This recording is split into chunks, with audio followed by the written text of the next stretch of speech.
Hello नमस्कार प्यारे विद्यार्थियों, आप सभी का इस YouTube चैनल पर स्वागत है।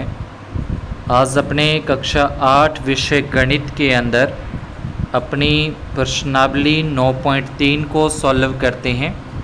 इससे पहले अपने प्रश्नावली 9.1 और 2 वो अपने सॉल्व कर चुके हैं। तो आज की इस क्लास के अंदर अपने प्रश्नावली 9.3 को सॉल्व करते हैं।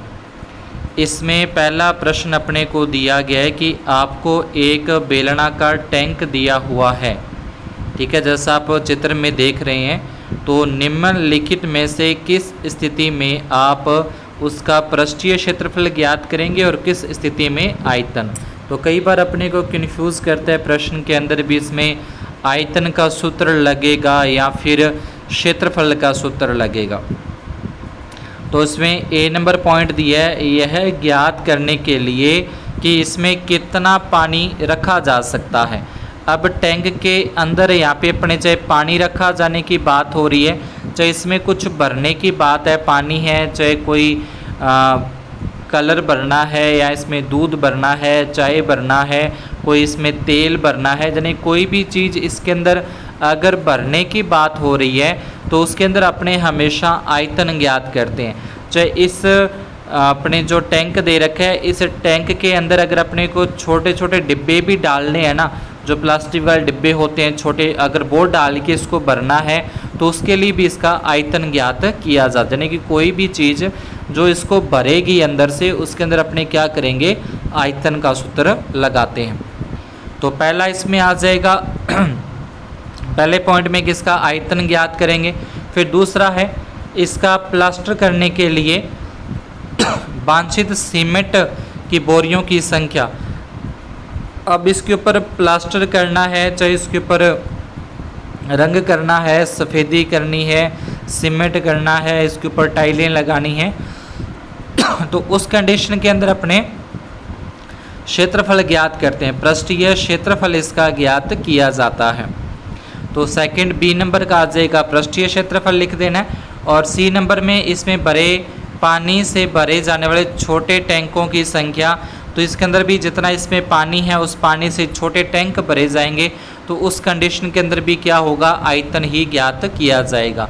तो ए नंबर के अंदर आयतन करना है, बी नंबर में आयतन करना है और सी नंबर के अंदर अपने को पृष्ठीय क्षेत्रफल इसका ज्ञात करना है। आगे दूसरा प्रश्न, दूसरे में बोला है कि बेलन ए का व्यास और ऊंचाई अपने को दे रखी है, बेलन बी का व्यास और ऊंचाई उसकी अपने को दे रखी है। तो बिना परिकलन यानी कि बिना सूत्र लगाए इसमें अपने को ये बताना है दोनों में से किसका आयतन अधिक है। तो दोनों में जिसका व्यास अधिक होगा या इसकी त्रिज्या अधिक होगी या जो ज़्यादा चौड़ा होगा उसका आयतन और क्षेत्रफल अधिक आएंगे। यानी कि जिसकी जो त्रिज्या है या व्यास जिसका ज़्यादा है उसी का आयतन और क्षेत्रफल ज़्यादा होगा।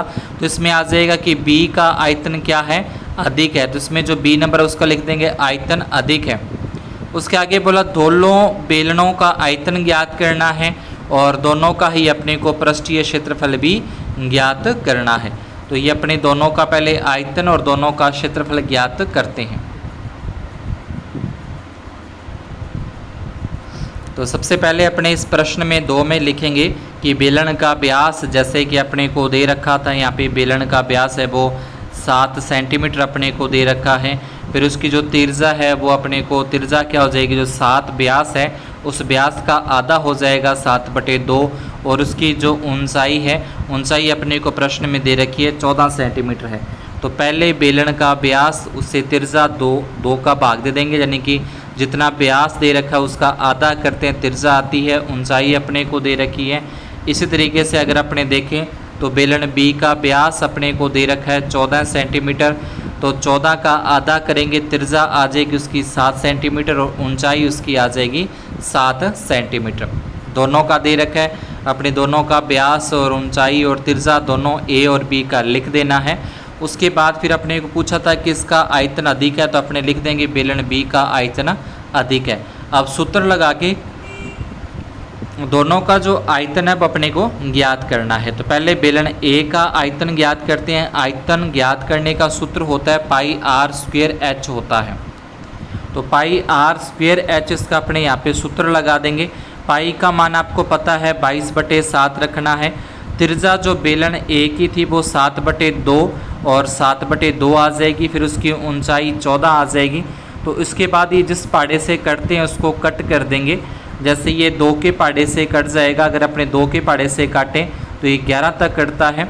और ये भी 2 के पाड़े से 2 एकम 2 और ये 7 दूनी 14 कट जाएगा। फिर ये 7 से ये 7 भी अपने कट कर देंगे। तो यहाँ से अपने पास क्या बचता है, 11 गुणा में 7 आ जाएगा, फिर गुणा में 7 आ जाएगा।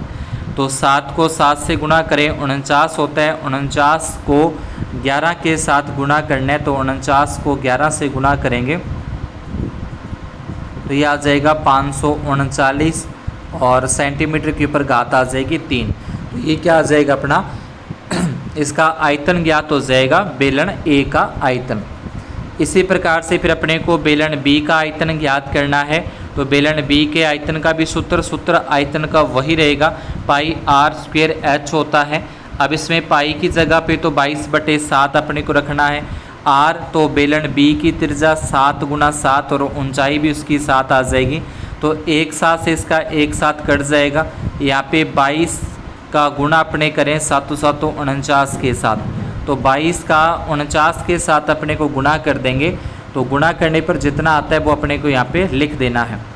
जैसे 22 को अपने 9 के साथ गुणा करें तो पहले 22 निमे, तो 22 को अगर 9 के साथ गुणा कर देते हैं तो ये आ जाएगा 22 निमे 198।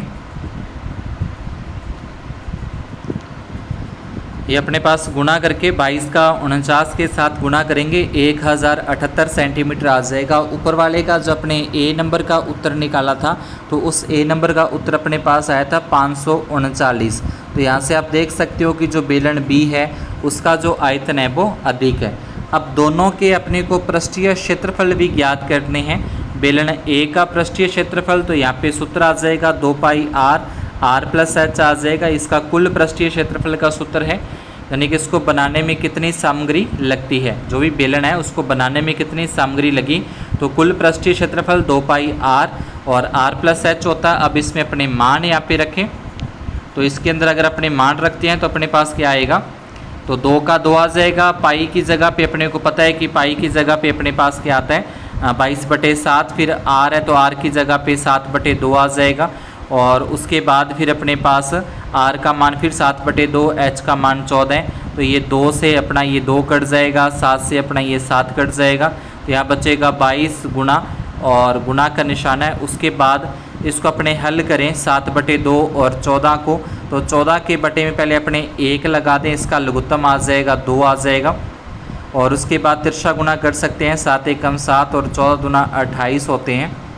ये फिर 2 के पाड़े से कट जाएगा, 11 पे कटेगा, यानी कि यहाँ से अपने पास क्या आ जाएगा 11 और गुणा में 28 और 7 जोड़ेंगे तो ये हो जाएंगे 35। 35 का अगर अपने 11 के साथ गुणा कर देते हैं तो यहाँ पे अपने पास आ जाएगा 5 और 3 8, 385 सेंटीमीटर स्क्वायर इसका क्या आ जाएगा, अपने पास क्षेत्रफल आ जाएगा बेलन ए का।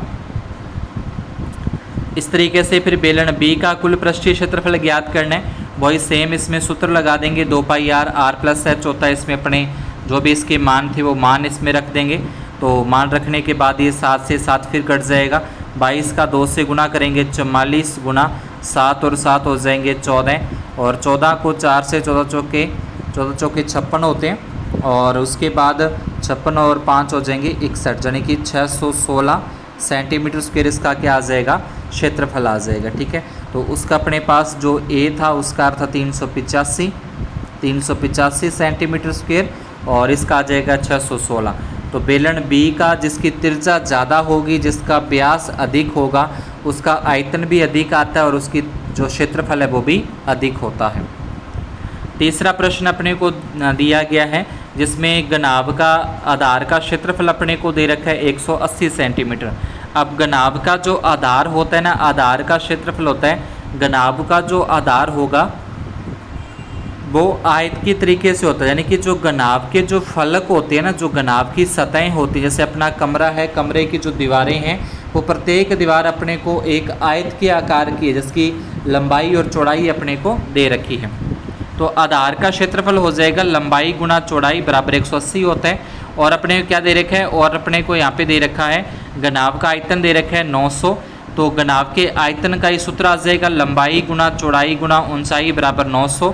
लंबाई गुना चौड़ाई, ये जो लंबाई गुना चौड़ाई है ये तो अपना है आधार का क्षेत्रफल, जो कि आ जाएगा 180 गुना ऊंचाई बराबर 900। ऊंचाई का मान ज्ञात करना है तो 180 इसके बटे में आ जाएगा, ये 0 से 0 कट जाएगी। 90 में 18 का भाग देंगे तो 5 सेंटीमीटर उस गनाब की ऊंचाई आ जाएगी। चौथे प्रश्न के अंदर अपने को गनाब की बीमाएँ दे रखी हैं 60 सेंटीमीटर, 54 सेंटीमीटर और 30 सेंटीमीटर। इस गनाब के अंदर छोटे घन रखे जाने हैं और उन घन की भुजा अपने को दे रखी है 6 सेंटीमीटर। बड़ा एक गनाब के आकार का बक्सा है, बड़ा है, इस तरीके से मान सकते हैं कि एक बड़ा कोई गनाब के आकार का है और इसमें छोटे छोटे जो घन है वो इसमें रखे जाने हैं। तो छोटे घन रखे जाने हैं, इन छोटे घनों की भुजा 6 दे रखी है और गनाब की लंबाई चौड़ाई ऊंचाई अपने को दे रखी है। तो इसमें लिखेंगे गनाब के अंदर रखे जाने वाले घनों की संख्या बराबर गनाब का आयतन और बटे में घन का आयतन। गनाब के आयतन का सूत्र लंबाई गुना चौड़ाई गुना ऊंचाई, घन का आ जाएगा भुजा गुना भुजा गुना भुजा। इनकी लंबाई चौड़ाई ऊंचाई अपने को दे रखी है, वो रख देंगे, जैसे 60 गुना 54 गुना 30 और बटे में भुजा इसकी 6 गुना 6 गुना 6 अपने पास आ जाएगी। तो ये 6 से काट देंगे 10 पे कट जाएगा, फिर ये 6 से कट देंगे 9 पे कट जाएगा, फिर ये 6 से कट देंगे तो ये 5 पे कट जाएगा। अब इनका गुना करें तो 10 9 5 का गुना करेंगे 450 घन उसके अंदर रखे जा सकते हैं। इसके नेक्स्ट आगे 5वें प्रश्न के अंदर अपने को एक बेलन का व्यास दे रखा है 140 सेंटीमीटर, त्रिज्या अपने को दे रखी है 70 सेंटीमीटर। बेलन का आयतन अपने को दे रखा है 1.54 मीटर की घात 3, यानी कि इसमें मीटर में दे रखा है अपने को। तो मीटर में दे रखा है तो इसको अपने क्या करेंगे, जो 70 सेंटीमीटर है इसको भी मीटर में बदलेंगे। तो 70 सेंटीमीटर को जब मीटर में बदलेंगे तो 0.7 आ जाएगा। जैसे 70 सेंटीमीटर को मीटर में बदलना तो 100 का भाग दिया जाएगा, क्योंकि 1 मीटर में 100 सेंटीमीटर होते हैं। 7 के अंदर 10 का भाग देंगे 0.7 मीटर इसकी त्रिज्या आ जाएगी। बेलन के आयतन का सूत्र लगा दिया पाई आर स्क्वायर एच बराबर में ये आयतन अपने को दे रखा है। पाई का मान 22/7, आर का मान 0.7 दो बार रखना है, क्योंकि ऊपर घात अपने को 2 लगी होती है। एच अपने को ज्ञात करना है, बराबर 1.54 आ जाएगा। तो इसके बाद यहाँ से अगर अपने देखें तो एक साथ से ये एक साथ कट जाएगा 0.1 के अंदर। अब 22 का 7 से गुणा करें, 22 7 है 154, 154 का 1 से गुणा करें तो 154 ही आएगा। अब एक संख्या छोड़ के पॉइंट तो इस 1 में है और एक संख्या छोड़ के पॉइंट इसमें 7 में है, तो टोटल 2 संख्या छोड़ के लगेगा 1.54 गुणा में एच का एच बराबर जो अपने को दे रखा था।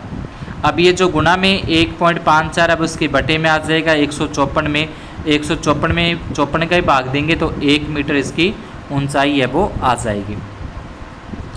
छठे प्रश्न के अंदर अपने को बोला है कि बेलनाकार दूध के टैंक की त्रिज्या अपने को दे रखी है 1.5 मीटर। एक बेलन के आकार का दूध का टैंकर है, वो आप अपनी बुक में प्रश्न में देख सकते हो, उसमें बना हुआ है। उसकी लंबाई अपने को, यानी कि लंबाई क्या लें, एच अपने को दे रखी है 7 मीटर। उस टैंक में भरे जा सकने वाले दूध का आयतन अपने को बताना है कि उसमें कितना दूध भरा जा सकता है। तो भरना है तो भरने के लिए अपने यहाँ पे आयतन का सूत्र लगाते हैं। आयतन का सूत्र पाई आर स्क्वायर एच होता है। पाई का मान, आर का मान 1.5 गुणा एच, और उसके बाद ये 7 से अपना ये 7 कट जाएगा और 15 का 15 से गुणा करें 225 होता है और 2 संख्या छोड़ के पॉइंट आ जाएगा और इसको 22 के साथ गुणा कर देना है। तो ये जब 2.25 का 22 के साथ गुणा करेंगे तो 49.5 आता है, ठीक है, यानी कि एक जीरो और आएगी, वो 0 पॉइंट के कारण हट जाती है। तो 49.5 मीटर क्यूब। अपने को पूछा है कि कितने लीटर दूध आएगा, लीटर में बताना है। तो 1 मीटर के अंदर 1000 लीटर होते हैं। अगर अपने को मीटर में दे रखा है तो उसको लीटर में करने के लिए 1000 का गुणा किया जाएगा।